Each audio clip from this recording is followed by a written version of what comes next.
റസൂലുള്ളാഹി സ്വല്ലല്ലാഹു അലൈഹി വസല്ലം ആ സമയത്ത് വഫാത്താകാൻ പോകുന്ന നേരത്ത് ആയിഷ ബീവിയുടെ മടിയിൽ തലചായ്ച്ചു കിടന്നുകൊണ്ട് പാത്രത്തിലുണ്ടായിരുന്ന വെള്ളത്തിൽ നിന്ന് മുഖം തടവിക്കൊണ്ടിരിക്കെ റസൂൽ മെല്ലെ ചോദിക്കുന്നു, നമസ്കരിച്ചോ?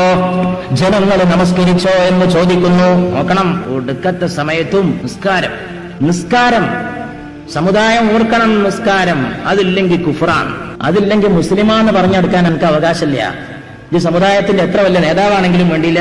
ഞാൻ കണ്ടിട്ടുണ്ട് ചില ആൾക്കാരെ, സമുദായത്തിന്റെ ആൾക്കാരാണ്, ഒരു കുഴപ്പമില്ല, സമുദായത്തിന് വേണ്ടി നിലകൊള്ളുന്നവരാണ്, കുഴപ്പമില്ല.